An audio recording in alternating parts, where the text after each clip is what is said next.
Hello, everyone, and namaste. Welcome to my podcast, a podcast which doesn't have a name yet, which means that I'll just have to call it my podcast. And in my podcast today is Anwesh Satpathy. And Anvesh used to be a child prodigy. He's not a child anymore, so he's still a prodigy. That is something I think anyone who knows him realizes that he is one of the most well-read, smart young men that we have in our country. I must say, because he's still in India, and of the hundreds of things that I may have or could have talked about, today we will be talking about one of our favorite thinkers. Will I be correct if I say that, Anvesh? One of our favorite. One of our favorite Yeah, thinkers. one of our favorite thinkers. He is Steven Pinker, and throughout this discussion, I will try to touch upon why Steven Pinker is what he is.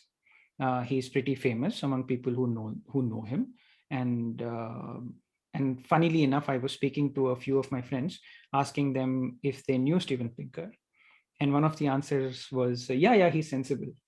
So you can imagine that people have heard of him, people know of him. They may have seen his Twitter. He has come into the controversy limelight, which is not alien to him, but more recently because of the Jeffrey Epstein case. But what we are here for is to discuss his contribution, intellectual contribution in understanding the human nature and all the other things that he has written about. And with that, I would want to welcome Anvesh and thank him for his time and willingness to sort of talk about him. Anvesh, thank you. Thank you very much for coming. Well, it's my pleasure, and I'm flattered by the praise. None of that is true, though. So flattered. Yes, indeed. Anvesh, why would someone of your age, and I will not ask you to tell us how old you are, and we can see the sample of the books which are behind his back.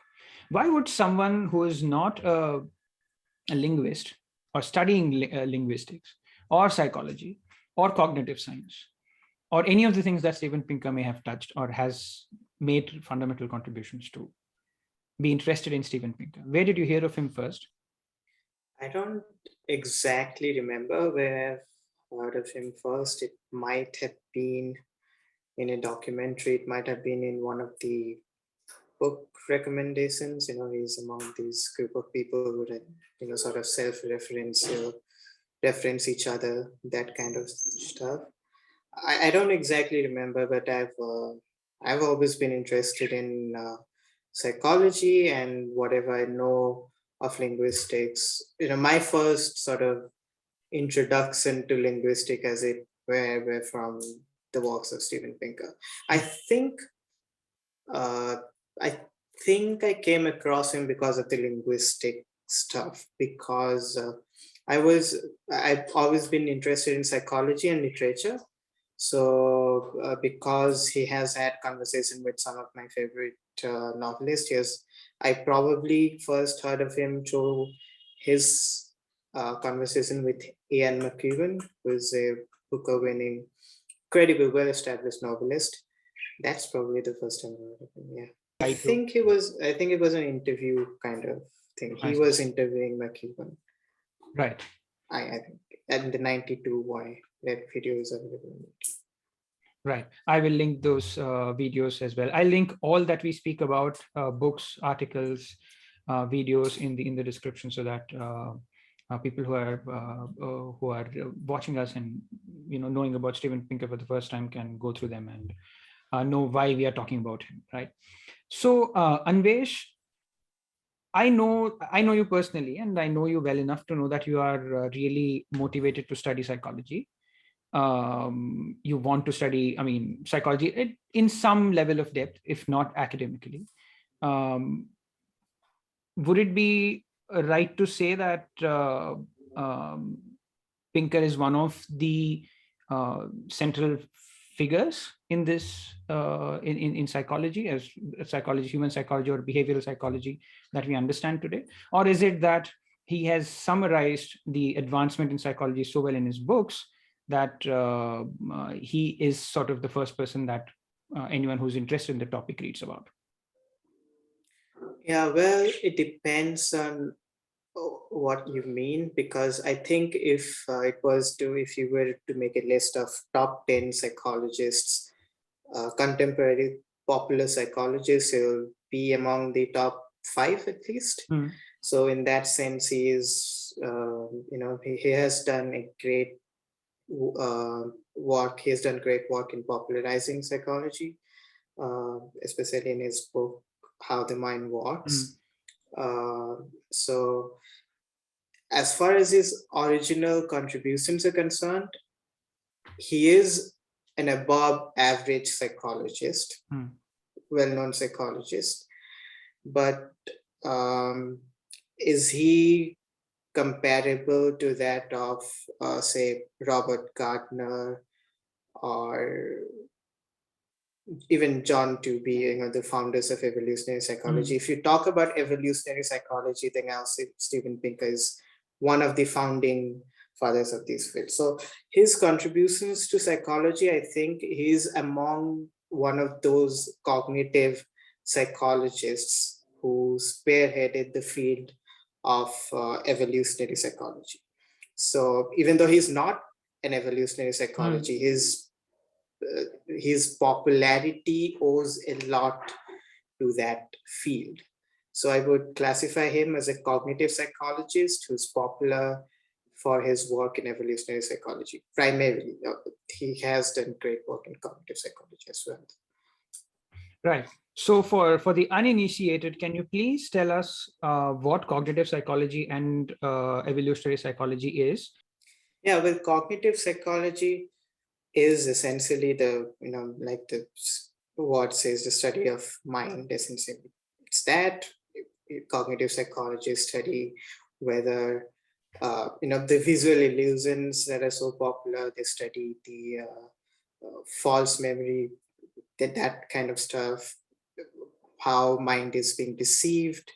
And they basically study the interaction of the mind and the environment as it relates to, as it manifests in human behavior. The relationship between evolutionary psychology and cognitive psychology is primarily due to what is called the massive modularity thesis, the computational theory of mind, which Steven Pinker talks about in his second chapter of How the Mind Works. And well, we'll discuss some of that later on.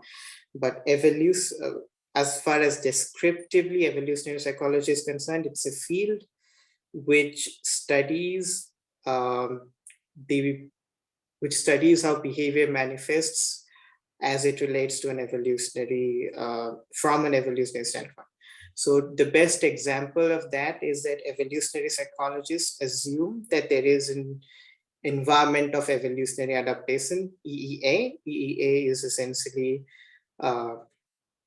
so we have, like, if you know the basics of evolution, all of us have sort of evolved, and our evolution has not been able to keep in pace with the evolution of our society. So there's been agricultural evolution, there's been the industrial revolution, that hasn't kept in touch with the evolution by natural selection, which happens in a very large span of time. So evolutionary psychologists say that many of your behaviors that we have are actually maladaptive to our current environment. They are adaptive to previous environment, that is the environment of evolutionary adaptedness, which they claim is the Paleolithic age. So that is the environment of evolutionary adaptedness, the sort of hunter-gatherer age. Example of that would be that most of us want to have sex. Most of us do consume sexual acts, but we don't produce babies because contraception. because of our use of contraception. If our behavior were actually adaptive to our current environment, then we would all be standing near cryobanks to donate our sponsored eggs. So Right. that's basically in brief. And yes, we'll come to evolutionary psychology a little more in the later stages of our talk. But now I want to come in where, as you said, Steven Pinker is an above average psychologist. What have been his contributions to these fields? Well, his contributions have primarily been to actually as it relates to the evolution of language. Mm-hmm. So in the language instinct, Pinker, first he does two things. One, he popularizes Noam Chomsky's work of universal grammar, which is that we're born with certain grammar, that it is not taught to us, it's not due to socialization. And second, he promotes an evolutionary view of that grammar. He says that these universal grammar have evolved due to natural selection. Now, the second idea is his original contribution. The second idea is not something that Chomsky believes in. In fact, he vehemently disagrees with this. So that is his original contributions. And as far as evolutionary psychology is concerned, it's primarily popularization when it comes to evolutionary psychology. He has essentially made the view respectable, as it were, along with the sort of Tobey and Cosmides, respectable and accessible. So he has made a strong case for that in How the Mind Works. So those are his two primary contributions, apart from, of course, the studies and research. I'm talking about the conceptual contributions that he has. So when you say that he made this field respectable, what exactly does it entail? Does it entail that he rid the evolutionary psychology from all the political baggage that it carries? That what do you mean by made it more accessible and well, respectable not because of his ideas as much as is because of its status. Because I'm enthusiastic about evolutionary psychology, but I'm not a huge fan of the field per se. I'm writing a critique of it right now.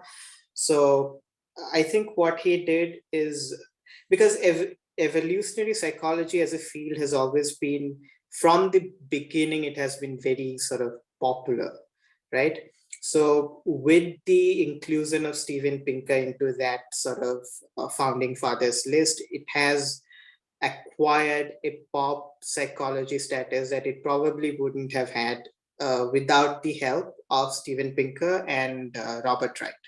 Because if you read the works of the other evolutionary psychologists, David Burrs or Marco and Daley Wilson or John Dewey and Lydia Cosmides, their work isn't that accessible. But How the Mind Works is very accessible. All of Pinker's books, in fact, are very accessible. So essentially, by popularizing these ideas, he has, and by promoting them, he has made them respectable. And because he has always been sort of liberal, so he hasn't really rid it of its political baggage, as it were. It still contains, and I would say that he may have contributed to it being associated with politics. I see. Right? So, because there are a lot of problematic statements in this book, How the Mind Works. So it's not all sun signs and things like that, because at times he will get technical, and I have some technical disagreements, or I would like some technical clarifications that he doesn't provide in this book. There's some statements that I think are not well argued, and there are some other statements that I think are frankly problematic in this book as well as in the Blank Slate. So I don't think he has made the field any more or less respectable than it already was. Right. So he has made it more not respectable, politically. Yes. So just for our audience, Anvesh has mentioned the 3 books till now: The Language Instinct, The Blank Slate, and How the Mind Works. Um, as the title of this podcast would have suggested, that we will be talking about his latest book called Rationality. We'll come there slowly. But what I'm getting to is that the diversity of topics that Steven Pinker has picked up, and part of it is also Enlightenment Now, which was the which preceded this Rationality, as well as Better Angels of Our Nature. Now, what I want to know from you, Anvesh, is that see, being a psychologist and a linguist, the expanse of the things that Steven Pinker can deal with is extremely large. Um, and his output is pretty indicative of what he has done, right? So in the sense of style, it is a guide to writing in the 21st century. And the language instinct was a look at, as you said, is the popularization of the universal grammar, Chomsky's universal grammar, and also talks about his own understanding of the Darwinian evolution, so to say, of how we perceive language or we perceive grammar.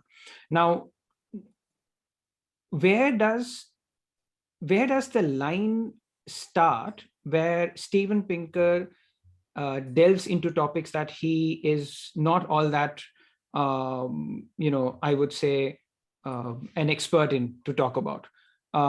He has had quite a few public feuds with another super intellectual superstar, Nassim Nicholas Taleb. And if that is an indication of anything, Steven Pinker is quite a contentious figure. Where is it that Steven Pinker sort of crosses the line? Is his I would say being controversial a natural consequence of the expanse of the ideas that he touches, or has he really said something which are inviting such, not hatred, but of course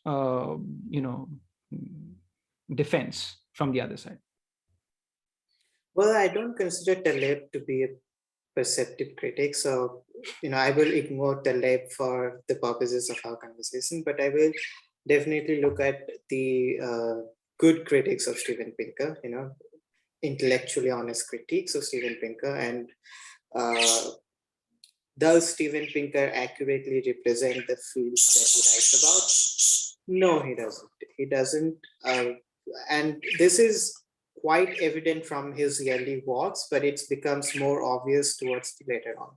So like in How the Mind Works, he would, just casually reference and quips against the so-called feminists and postmodernists, and that becomes a constant theme throughout his writing. It's near absent from the Language Instinct and the Language and Cognition, the first few books. But as his books go on, The Blank Slate is essentially a walking straw man. It's arguing against a point of view that basically nobody holds, right? So the blank, and that is most evident in his latest work before this one, The Enlightenment Now. So also in the Better Angels of Our Nature. So I think that that it's quite stupid to say that he's a detached, objective scientist, because he's not. He clearly has an ideology to promote. He does not, pretends like he doesn't, but he clearly does. And this ideology is more sort of technocratic, libertarian, sort of new liberalism, neoliberalism, what it's called. So that is where I'll put his ideological biases in. So he does, like I said, he misrepresents philosophy, postmodernism and feminism. He strawmans certain fields, and his response to some of his critics are not what you would expect from a man of his stature. His response to Jerry Fodder Jerry Fodor wrote an entire book argument against a computational theory of mind. I think it says the title was "The Mind Doesn't Work That Way," which was obviously a slight How the mind works. to Steven Pinker's How the Mind Works. So Pinker's response to Fodor essentially was that, let me guess. no, I did not say. I don't think Fodor is on Twitter, but he would have, no, he wouldn't have blocked him. But Fodor, his response was that it isn't what I said. His books would have been titled "It Isn't What Is Said," something along those lines. So it was sort of ad hominem, witty response and doesn't address the actual meat of the issue.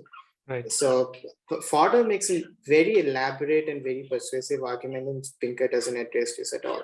And this comes across in all of his books, where you will find him not engage honestly with his critics, and sometimes even deliberately misrepresent his critics, and even those who he claims agrees with. So he does this, falls into this argument from authority fallacy. So he would mention an authority in his chapter on enlightenment. Now he mentions Stuart Prim, I think Stuart Prim, who is an environmental scientist, and he says that Prim says that 75% of his, we have been able to back down on 75% of it, all extinctions.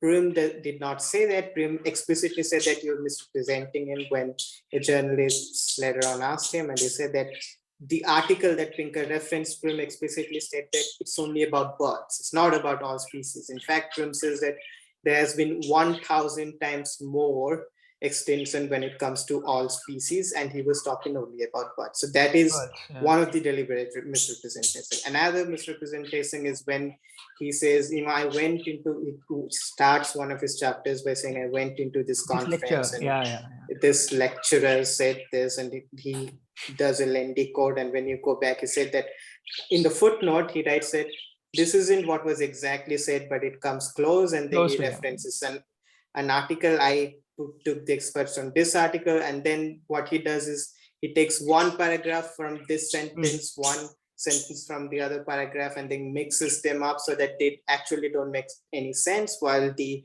article itself is actually making a coherent argument. That is right. So there is that in his work.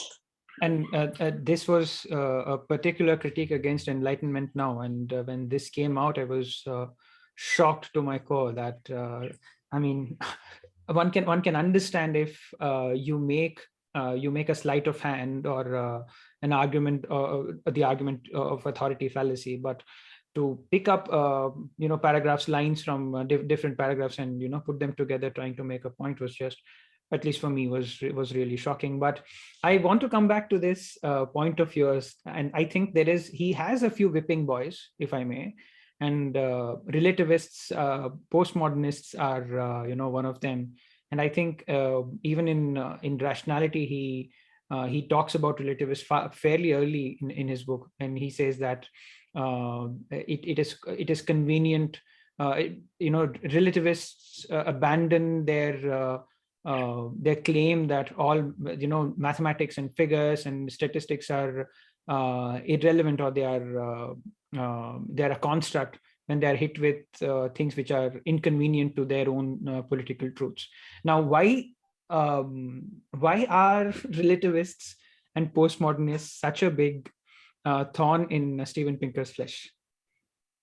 I think he says that in a lot of his books, that relativist or postmodernists sort of lose when they use reason to argue their case. So they cannot criticize rationality because they use rationality to argue against rationality.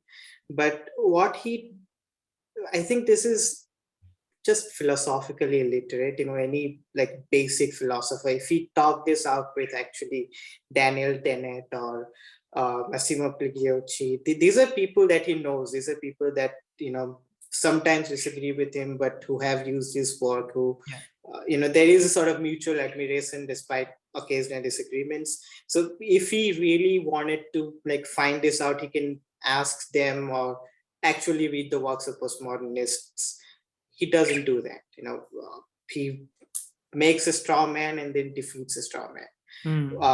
The thing in philosophy is that there are different kinds of reason. So there is one thing called instrumental reasoning, which is what David Hume talked about. Instrumental reasoning is when you intend to go from place A to place B.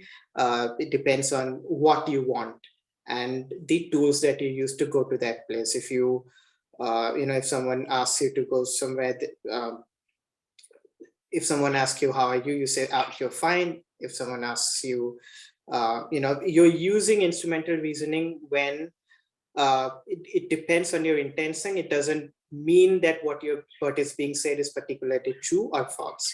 Then there is Kant, who talks about sort of non-normative kind of reasoning. Kant says that every human being is essentially rational, and rationality does not equal to truth. Rationality is different from truth. We reason, but the tools with which we reason might be wrong or might be right. Kant says that even the religious sort of Aquinas and Wells, these philosophers also reason, but they reason using different axioms, and whether you're rational or not does not say anything about whether you are actually being truthful or not. You can be making a false statement and still be rational. You can be making a true statement and still have irrational ways of believing in that true statement. So Pinker does this is why Kant's critique was called critique of pure reason. So Kant was criticizing a kind of reason which he says, he terms these as antinomies of reason in his famous work. So if he really wanted to deal with this sort of the kind of reasoning that postmodernists criticize, then he would actually read their work. He would read Derrida, he would read Foucault. They never say that there is no objective truth. There is no, what they criticize is instrumental reasoning, the conflation of objective truth or one kind of rationality to promote a sort of political ends. This is why they're critical of the sort of so-called objective science, because they claim that it's possible that those sciences are not actually objective. It doesn't mean that they have to be necessarily based on objectivity. And this is something that is also made by Deirdre McCloskey, who is a libertarian economist. So, and Pinker cites some of her works in Enlightenment Now. So he is probably aware of McCloskey's work. In The Rhetoric of Economics, Deirdre McCloskey essentially argues against this idea that economics is a detached science. So so she argues about how metaphors and literary giving examples of actual economics work shows how they are employed to argue for a point of view, how ideology creates and that kind of thing. So if Pinker wanted to argue with postmodernists really on a philosophical level, he would be dealing with these texts. He would be differentiating between different kind of reason. He would be actually identifying what sort of reason the postmodernists criticize, and the postmodernists always criticize instrumental reason. So he would be identifying that, and he would be saying why they're wrong. He doesn't do that. It's always in forms of quips and anecdotes. In his his critique of postmodernism is entirely based on quips and anecdotes. And how would, just to deviate a little, I wouldn't call Brickmore and Sokal's work as much as a critique than picking out what they call abuse of science by postmodernist writers, and showing how and why this language, the language that they use, and the reason that they give, reason in the sense of the scientific reasons as to why the language that they use, or the logic that they provide for their claims is not entirely correct. Um, how would you characterize that work by Brickmore and Sokal? Well, Brickmore and Sokal, uh, I think that they're fun to read, first of all. Yeah. And Yes. they have some points about, the misrepresentation of science. But if I have to judge the entirety of their work and what the so-called hoax or the so-called squared hoax entails, I don't think that it really says anything about the postmodernism as a field, or instead, for instance, or the so-called journals, because many of these journals, if you check out the so-called squared hoax, you'll find that many of those journals that they send their articles to were actually paid journals, right? Open access paid journals. So it's not like you need to have a control group. In a proper scientific experiment, you need to have a control group. You need to determine whether it's the anomaly or whether it's the rule. And since none of that is done in the so-called hoax The case, I hoax, yeah. think that The so-called their hoax. I think their criticism doesn't mean anything. It just remains a sort of fluke, because we don't have anything else to compare it to. We just have one or some papers accepted into some shoddy journals. Yes, So, Anwesh, what you're saying is that the entire hoax itself was not a double-blind scientific study as to how postmodernist journals accept papers, and if there was really a case where almost a statistically significant amount of number of journals would have accepted Sokal's paper, then it would really have been a hoax. But then that is just a part of their work. The other part of their work is how there is a misrepresentation of science by postmodernist authors like Lacan and Irigaray, and their point is that I mean, I don't have the book, I would have quoted a few, how words like transcendental numbers of Euclidean geometry, like something like all wars happen in non-Euclidean spaces. It's first, I mean, I don't know what it is, but it sounds really really hard to comprehend, to put it lightly. So Sokal and Brickmore's book also covered this part, right? Not just the hoax. So what do you have to say about that? so if you, I'm sure there are some many misrepresentations of science in postmodernist works, as I'm sure that there are many misrepresentation of science in other fields. I'm sure that there are many misrepresentation of science in scientific fields, the so-called scientific fields as well. That is not a valid reason to dismiss the entirety of the field. I think there are, in every field you will face with this case, you'll have some weirdos. In evolutionary psychology, you have Kevin MacDonald, who argues that Jews form a sort of evolutionary stable strategies as a whole, and promotes a sort of anti-Semitic theory in an evolutionary psychology framework. Has written, in fact, 3 tomes. They're like 1,000 pages long books on this idea. So in all fields, you will have these kind of outliers, and of course, they should be critiqued. The misrepresentations should be critiqued, no doubt about that. I'm just saying that it's not a good reason to critique or dismiss the entirety of a field. Right. As much as I would want to talk about this, maybe we'll have another conversation on this, because I think this has to be addressed, and I think at this point it is only fair if I give you the opportunity to talk about Rationality, his latest book, and what are your initial impressions of his work. Well, I think that Rationality is probably a good explainer kind of a book. So because it does a pretty good job of explaining in accessible terms what game theory is and some of what statistical methods are and things like that. It's not really, it's not really a book that I think is in any way comparable to other things, because I don't find anything in this book which is a specific argument that I can say that, I disagree with it, because a lot of almost the entirety of a book is basically descriptive. Yeah, right? correct. So there's very little to disagree.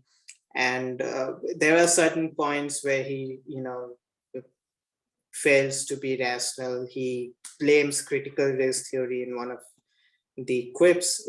He has a lot of quips in all of his books. Throwaway comments.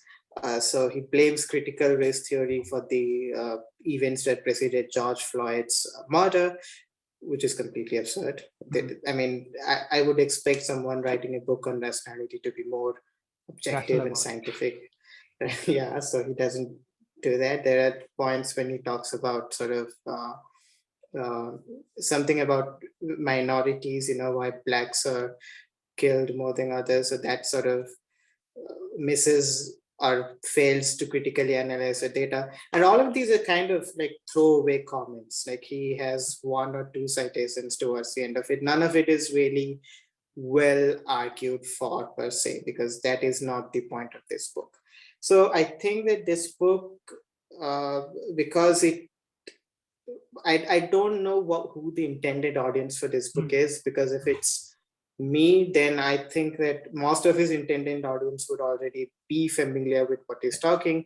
If he intends to convert people to it, I don't know how exactly they would be converted, because there's not a lot here that is in particular convincing or deals with specific arguments. I think if you want to convert people to your side, then you need to tackle the specific objections. Who do you want to convert? If you want to convert the postmodernists, then you will have to tackle their critique of nationality, because you will have to talk about Foucault and Derrida and Lyotard and things like that. If you want to convert the sort of kooky conspiracy theorist, you will have to, write in detail about their claims, whether it's paranormal or UFOs or whatever it is.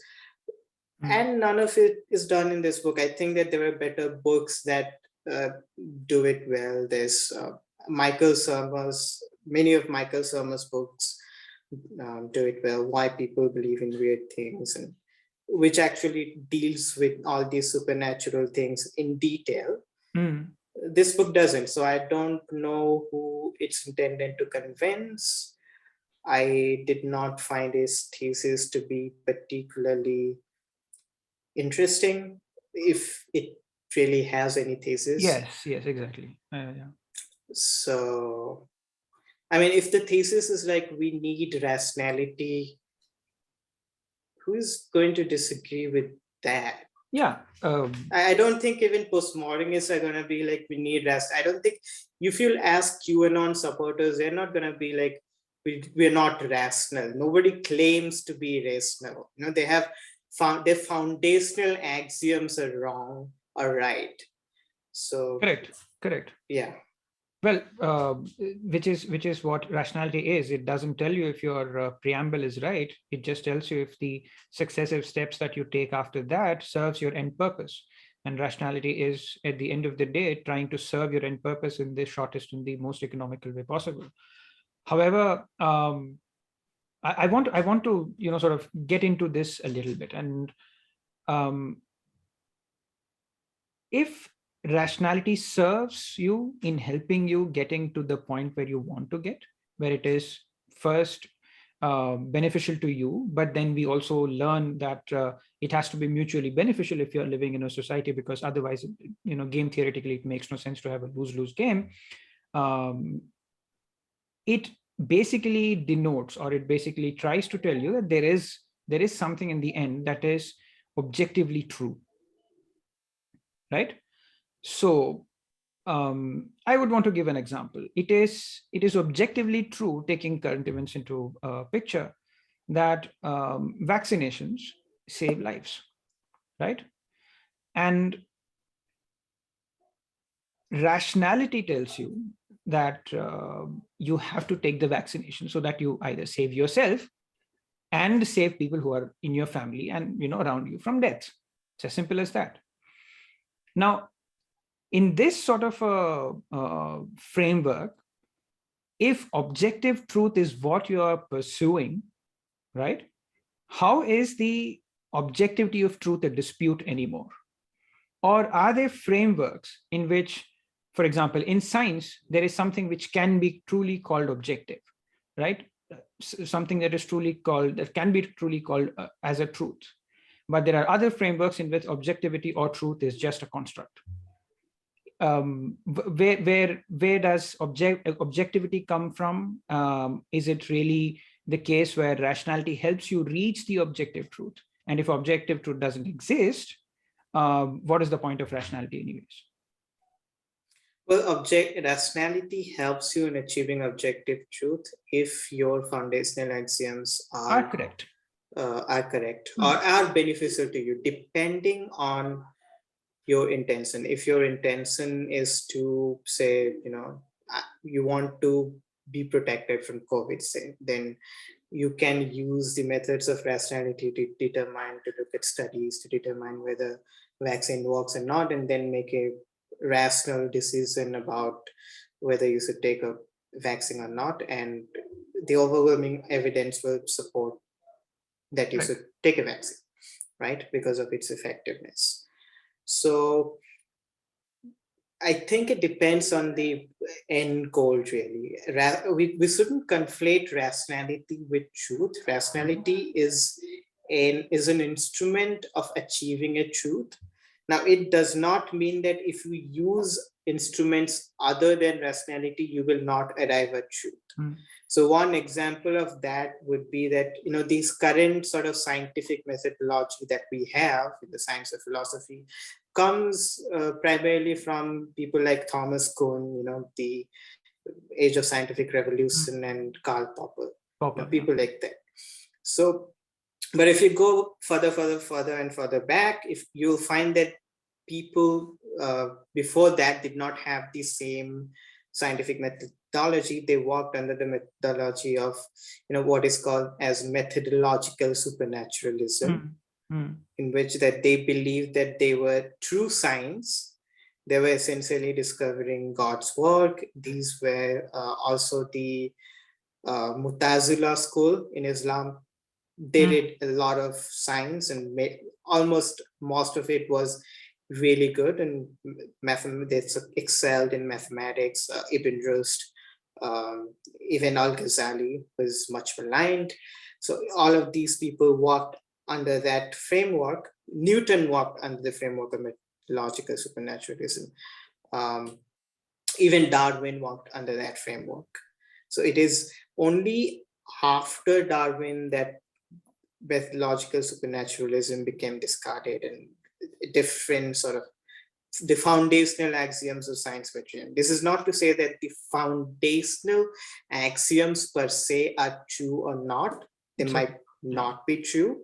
The foundational axioms just tell you that, look, this is probably the best way that you can achieve at an approximate objective truth, if not the objective truth itself. This is probably the best way of approximating the truth, right? So under that framework, with the rational tools that Pinker determines might be useful, but I'm not, I think that we don't have an objective definition of rationality, or, what forms as the, Pinker says he's defining the benchmark of rationality. Now, I don't know if you can make a coherent argument for the fact that statistics forms, game theory forms as a benchmark of objective rationality, or whether there is in fact a benchmark of objective rationality, because how exactly do you prove that? So I'm not convinced of that. Second, I think that again, it all comes down to your intention. If we work under the framework of science, if we want to do scientific studies and make a research which is sort of which holds up against evidence, then we can, this framework works best, the framework provided by Pinker. But again, he's concerned about, if you watch his interviews and things like that, he's concerned about irrationality in music, irrationality in movies and literature. And he says that, irrationality has been romanticized and valorized. You want to go to the moon, or the moon is singing, or things like that. Everything, all of that stuff is sort of, it seems to me like he is unable to distinguish one plane from the other. He's looking at the entirety, all of the feeds to a single viewpoint, which does not work. I mean, you have to change your viewpoint to look and analyze something like literature or movies or poems or music, right? You cannot do that from a rational perspective. He attempts that in even in How the Mind Works. He has an entire chapter in music, and he says music is essentially useless to evolutionary purposes. So it evolved just for fun, and it's just like a game of things like that. And Daniel Levitin he spends considerable time, I think, in his book, How the Brain Conceives Music or something, criticizing Pinker, and he has lot of, Levitin is a musicologist and a neuroscientist. He has plenty of good points to make in that. So I think that Pinker confuses these two sort of frameworks, and that would be my central criticism. But I would come back to this idea of, trying to find something objectively truthful using things like statistics and game theory and things like that. I do not want to go into the details of it, but it is pretty clearly visible that double-blind studies have shown that, going back to that example, that taking the vaccination double, and now it is going to be 3 doses, will clearly save your life more often than not, right? Now, if I were to put you in a spot and ask you that, is this not objectively true? How would you respond?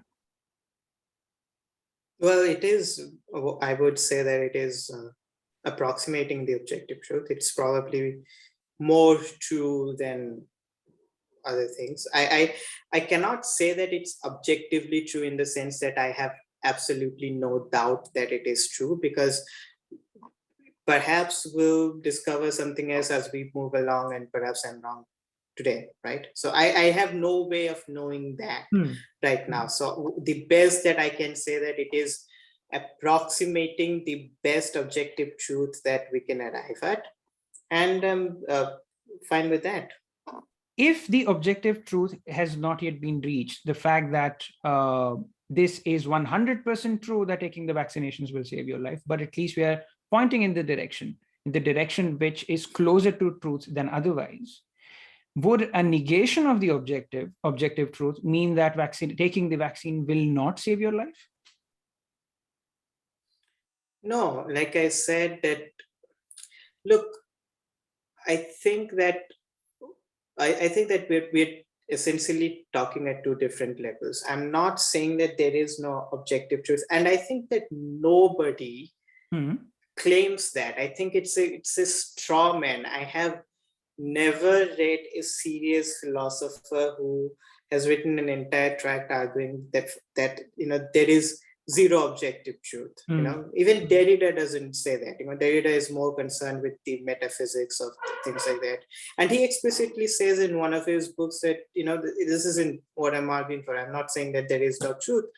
Foucault doesn't say that. He doesn't say that there is no explicit truth. So I don't know. I don't know if a person who seriously thinks that there is no objective truth, he shouldn't believe in science or things like, perhaps superstition, perhaps some religious people who may have foundationally different axioms, and I'm very critical of that, of course, but I don't think that anyone really believes in that in the sort of civilized American world. I don't think that the vaccine skeptics claim that there is no objective truth. Brett Weinstein is not a postmodernist by any stretch of the imagination. And he's the most popular sort of vaccine skeptic, and talks about, he argues from a scientific framework. The only problem is that his evidence is weak. Yeah. Right. Yeah. So I think it's futile outside of a philosophy 101 class to debate whether there is an objective truth or not, and to claim that there is a political movement coming up which argues against objective truth. Right.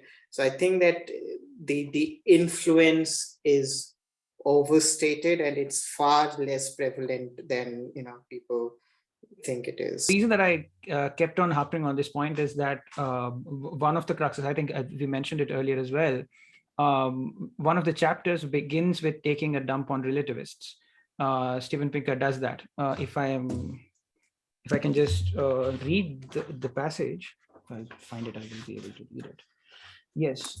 Fashionable academic movements like postmodernism and critical theory, not to be confused with critical thinking, hold that reason, truth, and objectivity are social constructions that justify the privilege of dominant groups. These movements have an air of sophistication about them, implying that Western philosophy and science are provincial, old-fashioned, naive to the diversities of ways of knowing found across periods and cultures. To be sure, not far from where I live in downtown Boston, there is a splendid turquoise and gold mosaic that proclaims "Follow reason," but it is affixed to the Grand Lodge of the Masons, the fez and apron-wearing fraternal organization that is the answer to the question, what is the opposite of hip? And then he goes on to say that my own position of rationality is that I am for it. And then in the later stages, he goes on to again talk about relativists and give examples as to why they would immediately harp back to the same old arguments of rationality when somebody would claim that Holocaust didn't happen, or murders under Stalin or Mao didn't happen. I want to go further. I think we have spoken enough about relativism. Now just a last point. I think that there is a strand of these fields which does emphasize on subjectivism and relativism, that is decoloniality, for example. So all of these do make these sort of science is patriarchal, and all of that claim is true. I think that is just overstated, and I don't think that Pinker deals seriously with these claims. He just summarizes them in one paragraph and then sort of moves on. So that's it. Yes, of course. I mean, science is patriarchal, science is misogynist, and it's a colonial construct and all that. I don't know where you come from, but in my view, these things should just not be taken seriously. I think I agree. They're so easy to defeat that they're just strawmen, and we should. But you can make a case for philosophy, the patriarchal nature of some philosophical ideas. Charles Mills has done that, but I am not so sure that you can do that for science now. Absolutely, and you can claim that scientific movements were used or had some wrong foundational axioms, but they were scientifically wrong, like eugenics and race realism. Yeah, and not just that. Even there have been people who have written about the peer review system, which is not all that oblivious to discrimination and things like that, but that doesn't speak about the inherent nature of what science is. And anyone serious enough would just primarily dismiss these claims of patriarchy or otherwise in of being a descriptive nature of what science is. Now, as I said, we have discussed enough of postmodernism, relativism. There is another strand in this book which would really enthuse the positivists, that everything that you see around can be determined by data, by science, by number crunching, and thinking along that line. What do you have to say about that? Well, I don't have any proof that that's true. I mean, that is not a rational approach. It's just saying that, it's more of an ideological sort of axiomatic claim, which, can perhaps never be proved. Right? So, can you really form a theory of everything, or really describe everything in terms of data and science and literature, for example, or music? You can't. I think every time anyone tries to compare or do a sort of objective analysis of music, it just fails rapidly, and the person ends up showing their ideological colors. Charles Murray does it in one of his tomes, where what he does is looks at music from 1950s, because after 1950s, of course, the blacks took over music, and those he dismisses as postmodernists and things like that. So it was till 1950s, the best musics were produced in the West, and he does that by looking at encyclopedias and making an analog of encyclopedias, and whatever is mentioned in those 30 or whatever encyclopedias is taken, those are objectively best. So it's a ridiculous thing to do, right? So I don't think that you can do it for music or movies. So there are certain fields which will remain subjective, and for the good. Why do you want? I don't get this obsession with wanting every field to be objective. Why would you want literature to be objective? Why would you want music to be objective? Why would you want movies to be objective? So there is, I don't see a good reason for that. And I think that that obsession with objectivity is something that I don't even want psychology to be objective, right? Pinker will disagree with me on this, but human beings are malleable creatures, and that there's no single thing as human nature, as evolutionary psychologists claim.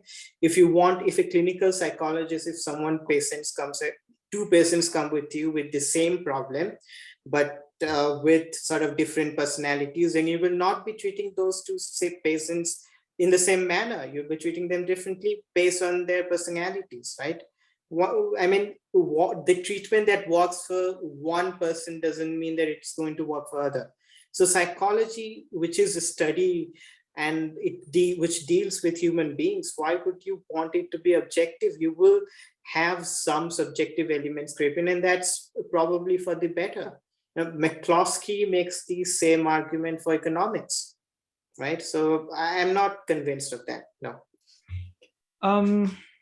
Right, but we see that modern structures, modern civilization is built upon the idea that it is only rationality and what we currently believe to be objectively the right pursuit of humankind. We make rules and we build societies based on these assumptions, right?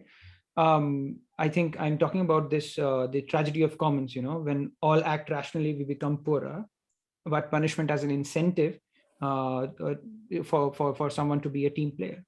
Now, at this point, I find it really hard to disagree with Pinker, right, or anyone who sort of bats for something which is this being rational, right? For the greater good, maybe we need something which is rules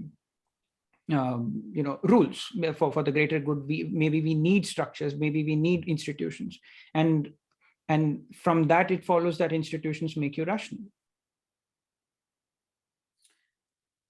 Perhaps, yes. I think that institutions are kind of a net good. I believe in sort of experts, as it were. I believe in all of the peer-reviewed papers. I tend to be more so towards the science field. I'm more sympathetic towards the science field. So yeah, I think what do that you mean by that? What do you mean by that? more sympathetic, as in I am not, because a lot of people in the social science tend to look those in the science with sort of skeptical eyes, right? So I'm not one of them. Suspiciously, they claim to be objective, but are they really objective? So that sort of thing. I generally look into the science and give them the benefit of doubt, and actually analyze the data and things like that. So in that sense, I'm more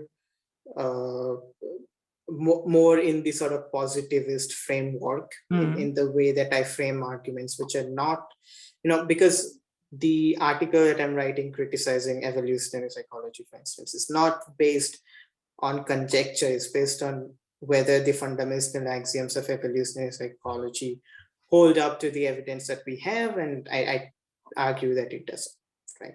So that is done under a complete positivist empiricist framework. Exactly. So I think that I can use different frameworks when it comes to analyzing different things. So I will not use the same framework for analyzing a movie, for instance, or I will not use the same framework. I will not use the framework that I use for analyzing movie when it comes to literature. And there is a conflation of that with the sort of social science people, because what they look at is, they look at the conclusion and then they argue that, I don't like the conclusion, therefore the theory is incorrect, right? So there's a sort of repugnance to the conclusion, and that leads them to reject the theory. I am not of that opinion. I think that I argue against it. I do think evolutionary psychology has political implications.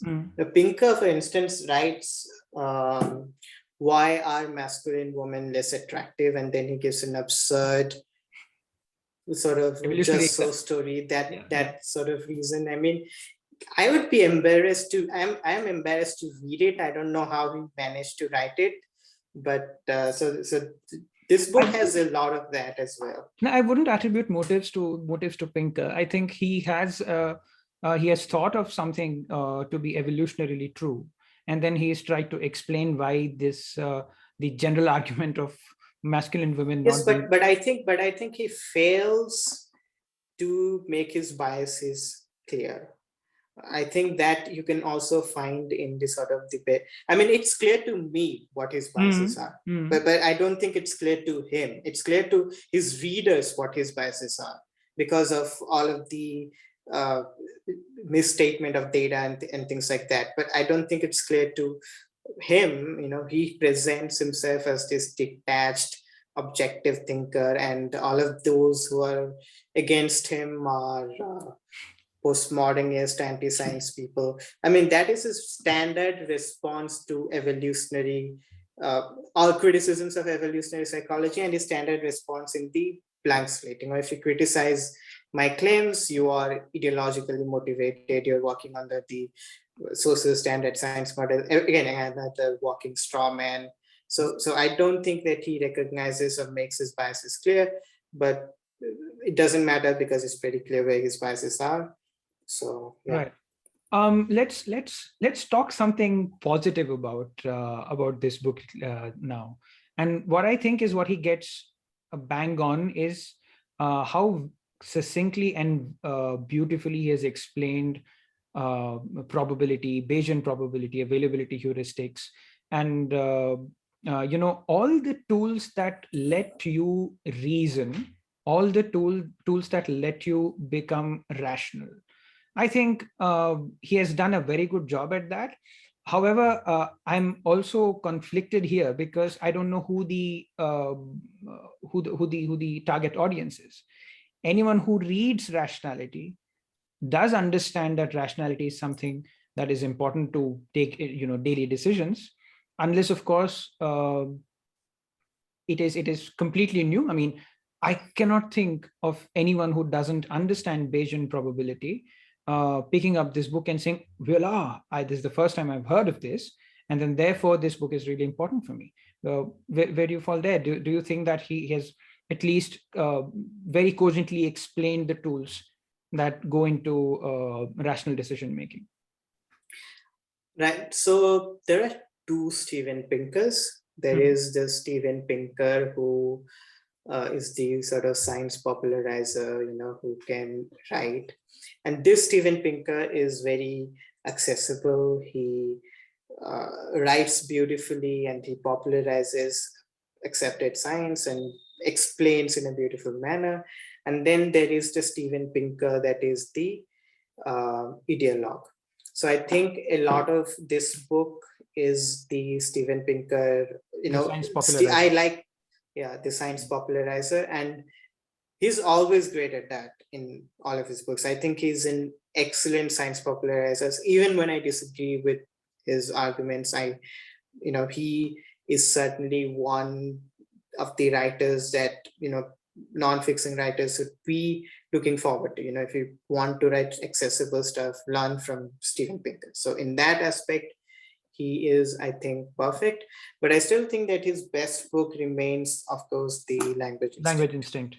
It is still his kind of masterpiece. So, well, this book does a good job of that. Of course,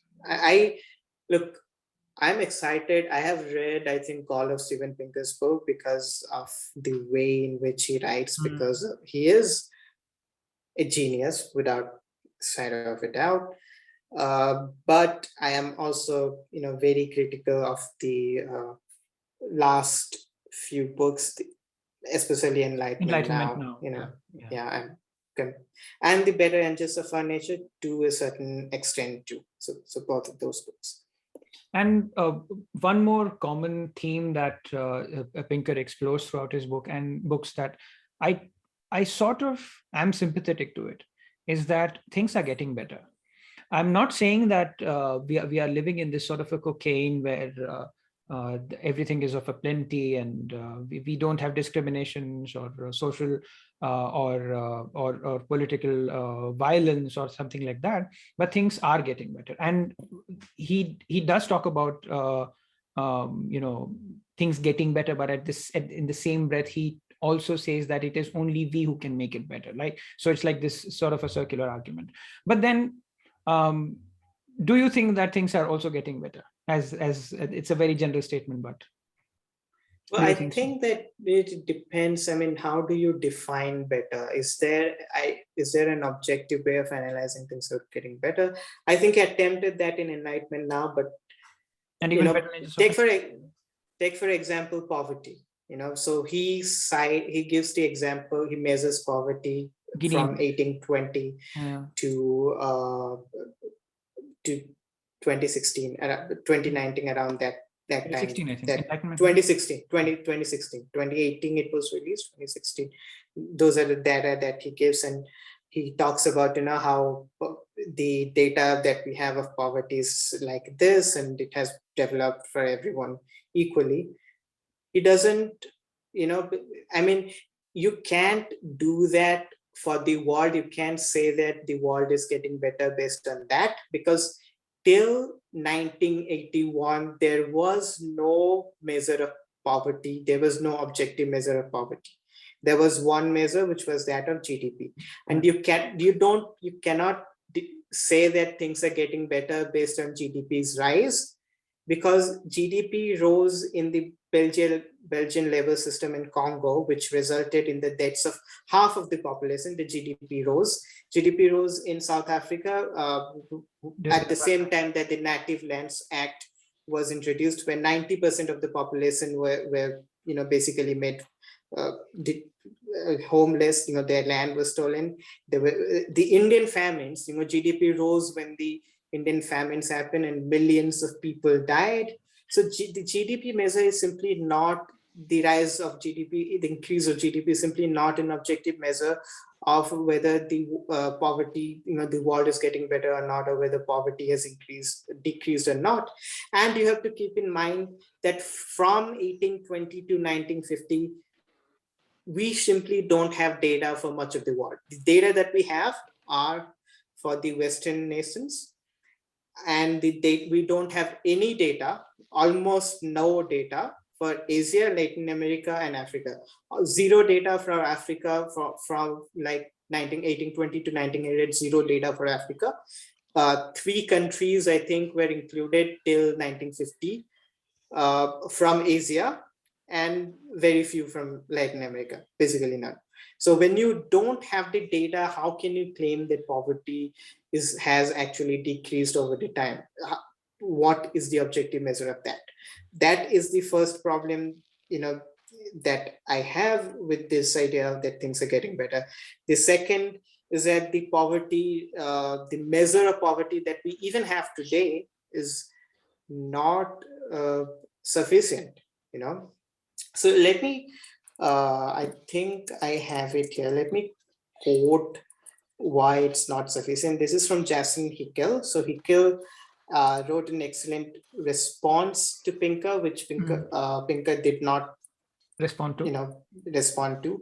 But he talks about why $1.90 is not enough. So the empirical evidence we do have suggests that 1.9, that is the World Bank poverty line is not sufficient, because if you use $1.9, then based on UN's Food and Agricultural Organization, just to clarify, $1.9 a day is what World Bank thinks is the limit of poverty. Yeah. So if you use that dollar, then only 700 million people in the world right now are below poverty line. But UN's FAO, Food and Agricultural Organization, estimates that, it's based on a study that 815 million people do not have calories to sustain even minimal human activity. 1.5 billion people are food insecure, and 2.1 billion people suffer from malnutrition. So there are less people suffering, there are less poor people than there are people suffering from malnutrition, right? So you see how absurd the $1.9 is. A better estimate is $7, around $7.9. And if you use that estimate, the poverty rate just, goes exponentially up. So I cannot claim to know that the world is getting better. I think that on some aspects it has gotten better, on other aspects it hasn't gotten better. I don't have the certainty that Pinker has in saying that, I can objectively say that the world has gotten better. I don't have that. There's an obvious follow-up question to this, and that is, do you see people dying of poverty on the streets when you go out? Do you see wars happening every day? Do you see, has there been a third world war? Have there been dictators and mass murderers? Of course, I'm discounting all the communist countries in the world. But have there been, large-scale genocide of the nature that we saw in the early 20th century, late 19th century, at least until early 20th century? And the answer to that, quite visibly, at least what we know, is that no. And we also see this same amount of people dying because of debilitating conditions, because the supply chain is just not able to give them the medicine and the healthcare that is required. The answer to that is also no. And this is one obvious counter question to this. How would you respond to that? Well, look, again, you go back to the better angels of our nature, where Pinker says that violence has essentially been declining throughout the years. It's correct. Like the graph is like this. The graphs that he uses are comprised only of 12,000 years. That is, they are they arrive at Paleolithic, Neolithic period, when the agriculture happened. And from there, he discusses he reduces the entirety of human history to that.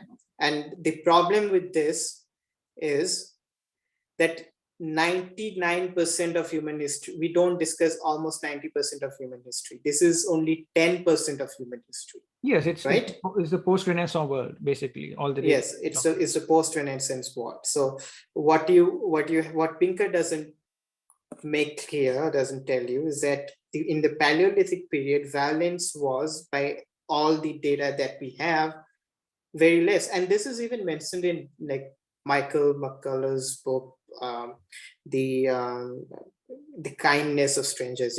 He mentions this point that before the advent of agriculture, the violence that existed in human society was basically nil and comparable to that of the violence that we witness today in countries like Denmark and Netherlands, which is virtually no violence at all, right?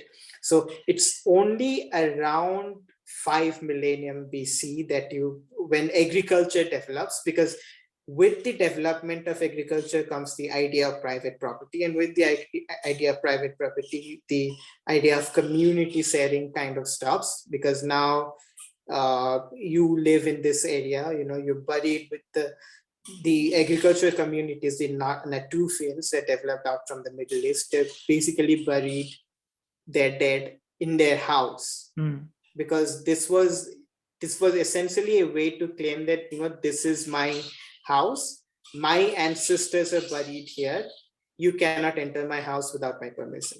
So that the idea of private property led human beings to sort of develop into groups, and the individuality developed, and the advent of civilization led to more war. And Pinker doesn't discuss that. He doesn't discuss the fact that before the before the advent of agriculture, there was almost zero violence. So I think that this linear point of view of violence, that we have been able to control violence only due to state institutions that we have, only due to our evolved understanding, and for much of our history we were extremely violent, is not true. It's true for 12,000 years ago. It's not true beyond that. Beyond that, you had basically for 90% of our time we've been peaceful, more or less. But so to that, I mean, just one sort of counter question. The initial conditions that you mentioned, that before 12,000 years ago, there was no agriculture, there was no idea of private property, and therefore violence didn't exist. But the fact that we do not live in that world, now private property does exist. Agriculture has, it forms the basis of our civilization. The fact that given these initial conditions, given these assumptions, violence has in fact reduced, is not a wrong assumption. It's not a wrong conclusion. Well, it's not a wrong conclusion for some of our history, obviously. I mean, violence has decreased from 1900 to 2020. I don't think anyone doubts that, right? So he's not wrong on that. And I do see that there is value in having a state, and I do think that state institutions have led to a decrease in violence. But my point is that I cannot say that the world has gotten objectively better, or that people are kind of more happier today than they were, because there is no objective way for me to measure this. No. Pinker measures happiness. There's no objective measure of measuring happiness. I cannot measure the happiness of hunter-gatherer societies. I simply don't have the data. It's a definitional problem of what constitutes happiness, and therefore it is. It's a sweeping generalization to say that we are happier than ever.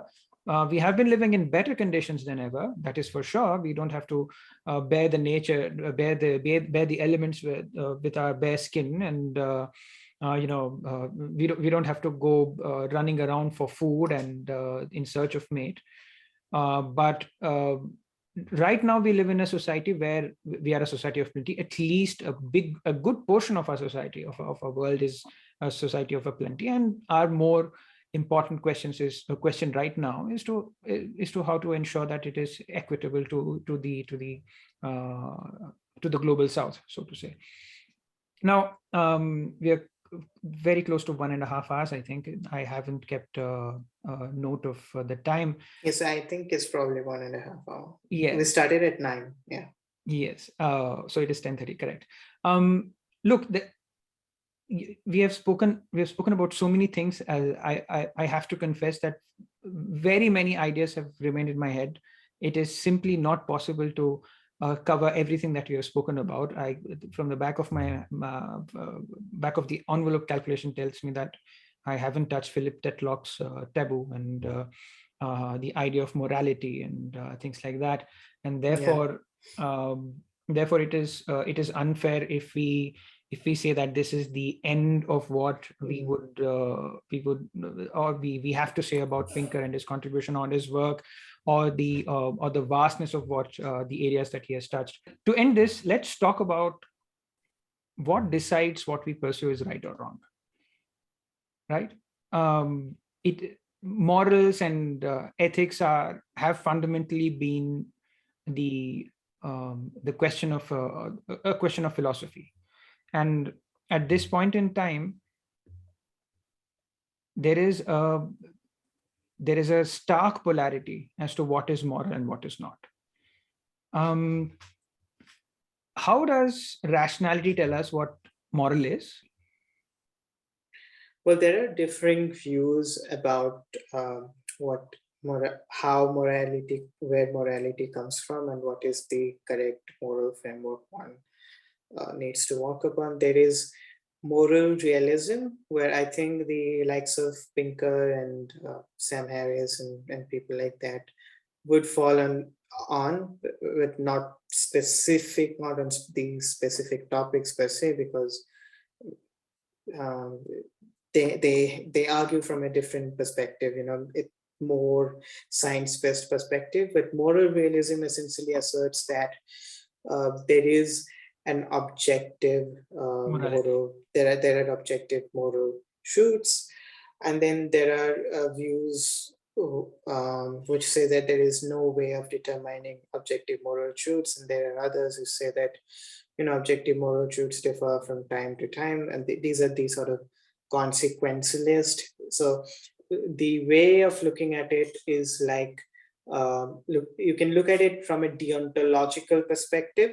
So I think the deontological perspective is where the sort of rationalist scientists will fall upon. So they will argue, Kant was a deontologist. He was one of the founders of deontological point of view. He says that telling a lie is wrong, and it's always wrong under every circumstances. That is what a deontologist would tell you. A consequentialist would emphasize on what are the consequences of your actions. Under telling a lie would be right for a consequentialist if it's done to save someone else. So the Mahabharata, as a whole, sort of focuses on and argues for a consequentialist moral perspective. So there are no absolute moral truths in the Mahabharata, as it were. As a whole, the epic as a whole, not the Bhagavad Gita section, of course. So there is, and then there are those who say that there is no way of determining moral truths at all. So they are different from the consequentialist in the sense that moral relativists, right? Yeah, the moral relativist. So they will claim that all forms of morality are equally valid from a sort of, like, there is no objective way of evaluating them. Equally valid doesn't mean that you're going to do sort of become a sort of a patriarchal or whatever. Equally valid as in that they're embedded in the cultural context that they're made in, and that there is no objective way of evaluating them. Now, the argument in favor of that view is how do you determine whether someone is true or not? Like, let's say that I ought to maximize, like Harris talks about maximizing well-being. I ought to maximize the well-being of others. Why ought I maximize the well-being of others? Because it, let's say I ought to not murder. Why ought we not to murder? Because murder maximizes the well-being of others. Why ought I do that which maximizes the well-being of others? So it leads to a sort of infinite regress, and that leads the sort of moral relativist or consequentialist to argue that there's simply no objective way of determining moral truth. You have these axioms, and there is no objective way of proving these axioms. One, they determine on what your end goals are. So if your end goal is to maximize your own well-being, then you might have a moral framework which is more sort of selfish or capitalist or whatever. If you want to maximize the well-being of others, a moral framework might be a bit redistributive. So there is a conflict between that, and that conflict has not been resolved. And I tend to be agnostic about this because I think that there are good arguments on both sides, and I am agnostic on this question completely now. I did a podcast. But you're agnostic, but you're not making a value judgment, right? Are you saying that being a murderer is as moral as not being a murderer? Is that? No. I have my moral frameworks. I'm saying I'm agnostic about whether it can be determined objectively or not. That's what I'm agnostic on. So I did a podcast with Aaron Rabinowitz, who is the host of a podcast, Embrace the Void. So he's a philosopher. Yes, Embrace the Void. And I took the position of a moral consequentialist. And I think he had very strong arguments. He took the position of a moral realist. So he's a moral realist who thinks that objective moral truths exist. And I think G.A. Cohen has a great, I think it's Cohen, I might be misremembering, but I think it's Cohen, who has a great argument in favor of moral realism. So I'm purely agnostic on this because I have read both sides and I'm yet to determine which side is actually right. I haven't found a strong view on this subject at all. So you're saying that rationality, morals may or may not appeal to rationality, and therefore we do not know if that is if there is a way to know what is rational and what is not. Well, is it rational, for instance, to be moral? Yeah. Is it rational to kill some people to save 100 lives? I don't know. I simply don't know. I mean, I cannot make that judgment now. I think that every murder, my framework, my subjective moral framework is that no people shall be harmed to save someone else. That is my subjective moral framework. But I cannot objectively prove to you that, this is what you should do. This is what will lead to the greatest happiness of others. Because if you ask me what will lead to the greatest happiness of most people, then probably, in particular cases, it might be the murder of other people. So I cannot objectively determine or convince you of this position. It's my subjective position of humanism and secularism and morality. So all of the moral judgments that I make are subjective, though I do try to argue from them as far as I can from an empirical perspective, simply because it's more convincing that way. But as to the end goal, I haven't made up my mind. I do have things to say, but let us talk about it in another podcast, because about this, especially about this, I do feel strongly, and therefore I think this will make for a very interesting conversation ahead. Anwesh, I have taken far too much of your time. I think 1.5 hours, more than 1.5 hours. And I can't tell you how thankful I am for this. Thank you very much. I know that the stated objective of talking about rationality and Steven Pinker was not 100%, was not fully realized, because we took a lot of digressions and we spoke about individual topics in a lot of depth. And there are obviously other things that Steven Pinker and rationality contain. And it would be unfair for me to say that this is the extent of it and finish it here. Please read the book. Whoever is watching, please read the book. Whether you agree or disagree with it is another matter. But read all of his books. Yes, please read all of his books. They make you think. They make you wonder. If not anything, I'm looking at it as from a very consequentialist point of view. And if an irrational person does read this book and they do understand that in today's day and age, taking the vaccine would save them and people around them, then I think the purpose of this book is served. Having said that, I once again want to thank you for your time, and let us reconvene and make sure that all the topics that we picked now are discussed in detail. Anwesh, I will let you have the last word. Yeah, well, it was an honor to talk with you. As always, it's I'm very, you're one of my favorite person to talk to, right? So you bring a lot to the table, and I don't think that I was able. I think that I was perhaps a bit too critical of Pinker, but I have great admiration for his work, and well, thank you for inviting me. It was it was great fun. Thank you very much, Anwesh. And as always, I would like to request everyone watching here to please like, share, and subscribe.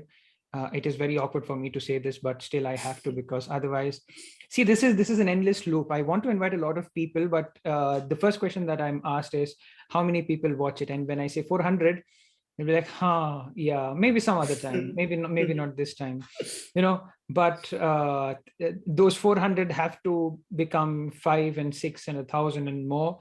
The purpose of this podcast is to talk with interesting people, talk about things that bother us, talk about things that will probably make our lives a little better in this wretched world.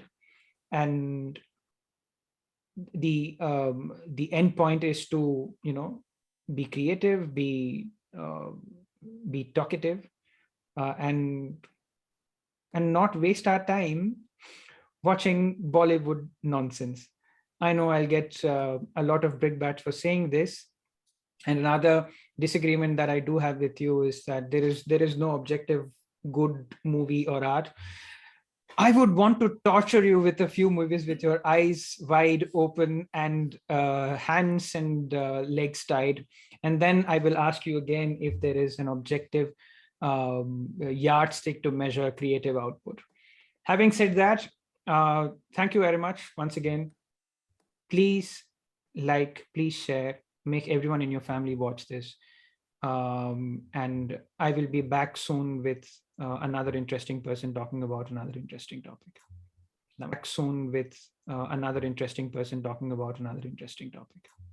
Namaste.